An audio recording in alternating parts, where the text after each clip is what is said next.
Começa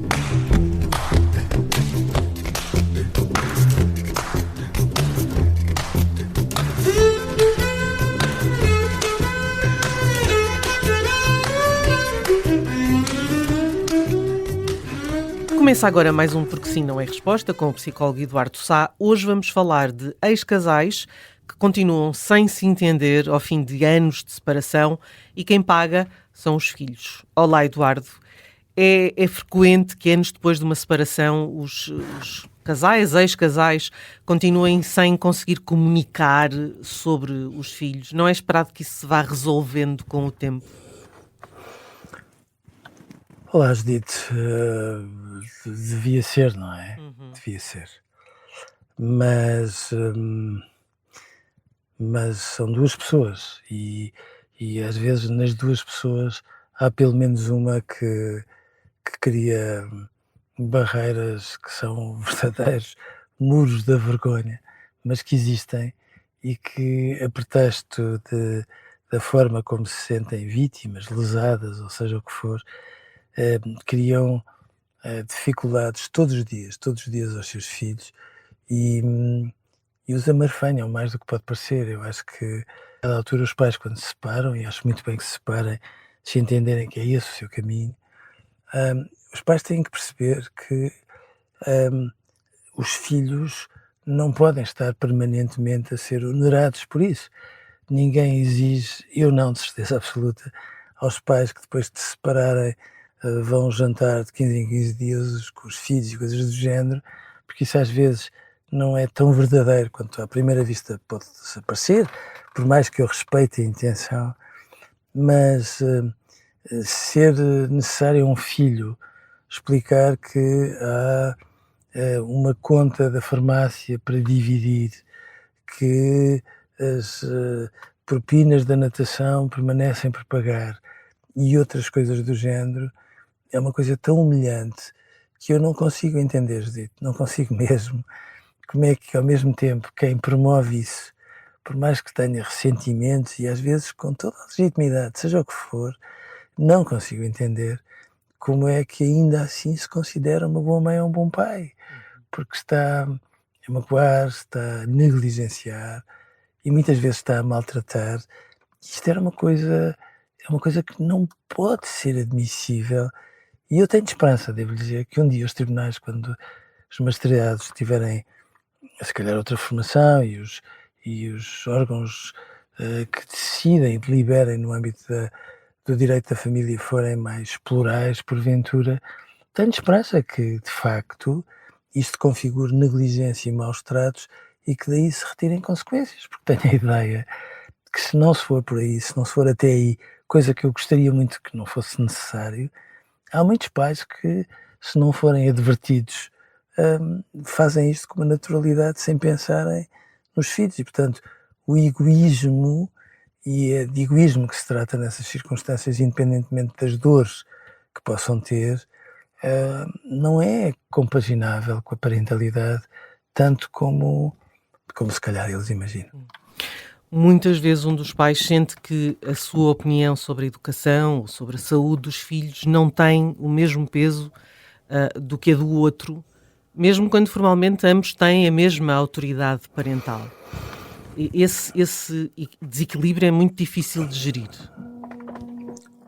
É tão difícil que eu já vi tribunais a perderem 2 horas, mas literalmente 2 horas, para decidirem quem é que paga o táxi quando é preciso ir buscar uma criança à natação. Portanto, quando chegamos a estes pormenores, significa que os pais já se inabilitaram para a parentalidade muito mais do que deviam. Agora, é claro que o clássico dos clássicos é os pais não acertarem na escola, é um deles querer escola pública, outros querer escola privada, porque vale a verdade, muitas vezes também não têm, enfim, a mesma robustez financeira para fazerem esse tipo de opções, mas depois pegam nisso e é um direito.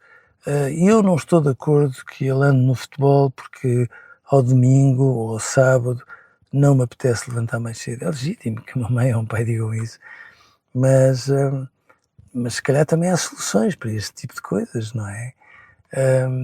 E, portanto, isto é muitíssimo mais frequente no dia-a-dia dos tribunais e por mais que eu às vezes fique atónito com algumas decisões judiciais e pergunto-me: "Meu Deus, será que estas pessoas são mães?" Eu digo mães porque neste momento os tribunais de família são sobretudo compostos por mulheres. Será que são mães para terem este tipo de decisão?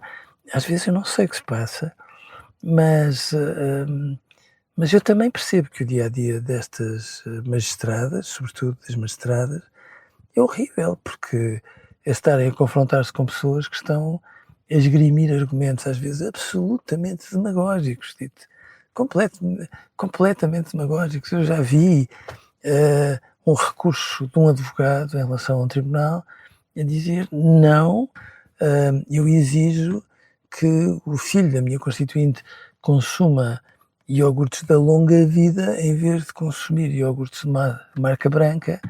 E quando nós chegamos a este patamar, Judite, significa que os pais estão numa deriva de insensatez e alguém, nem que seja com algum músculo, precisará de os chamar à razão, porque no fundo estão a fazer muito mais do que imaginam mal aos seus filhos. Há a possibilidade de uma ajuda externa aí, uma mediação familiar? Eu faço parte desde o princípio da primeira associação de mediação familiar. Uhum. E eu acho que como intenção o Dr. Farinha, o Dr. António Farinha, um homem de uma bondade e de uma clarividência imensa quando a criou, tinha isso em mente, e não só ele, o Dr. Lebrinho Lúcio e tantos mais. Mas eu acho que não, Judite, eu acho que não. Eu acho que se não for o músculo de um magistrado assustá-los um bocadinho, eu acho que a certa altura eles acham que podem tudo.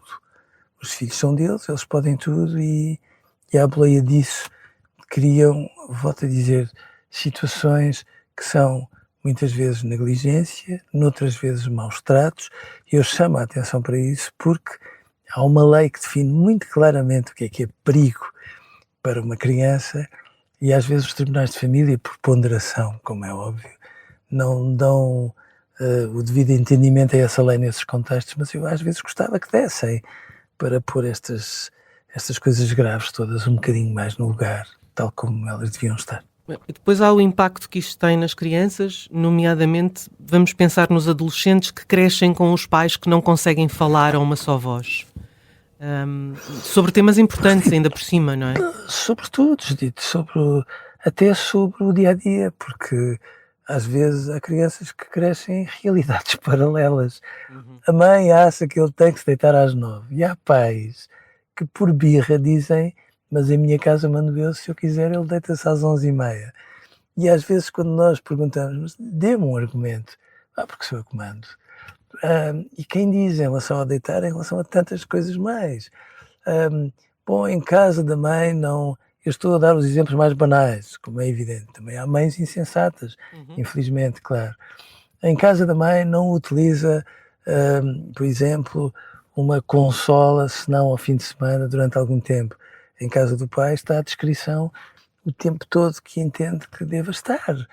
E portanto, crescer em realidades paralelas, a mim incomoda-me porque, Judito, porque no limite, eu depois acho que estes pais só podem ter um bocadinho de lata quando se preocupam com a baixa autoestima de uma criança, mas como é que uma criança pode ser segura se vira sanduíche no resto do tempo entre um fogo cruzado dos pais? Não pode. Que ficam preocupados porque não conseguem ter resultados escolares condignos. Como é que podem ter cabeça quando às vezes passam por humilhações sobre humilhações e isto é mais regular do que devia? E, portanto, nós temos que falar muito destas coisas para estes pais caírem neles, que aliás é uma expressão muito bonita, caírem neles e perceberem que podem estar forrados de razão em relação aos ressentimentos todos que tenham em relação ao pai daquele filho. Eu entendo isso. Meu Deus, como é que se concebe, de um ponto de vista humano, que o melhor de nós, neste caso um filho, seja ao mesmo tempo alguém que seja dividido pelo pior de nós, isto é, a mãe ou o filho ou o pai, de quem nos separamos de de uma forma sangrenta e irreparável. Eu percebo que isto é dificílimo, mas os pais têm que ter a noção que, se não se chegarem à frente para protegerem estes filhos, este fogo cruzado bem não lhes faz. E eu gostava que eles não perdessem de vista que isto, em muitos momentos, é negligência, e quando a negligência é continuada sem qualquer reparação no entretanto, passa para o maltrato, e era bom que houvesse alguém que lhes pusesse o dedo no nariz e dissesse: acabou-se, não podemos andar desta forma porque estamos a estragar uma criança bonita e que merece muito mais em relação às suas necessidades e em relação aos seus direitos do que este tipo de atitudes. Sem dúvida, Eduardo. Espero que haja muitos pais a ouvi-lo agora. Um grande abraço. Obrigada. Outros para seres dito. Até amanhã.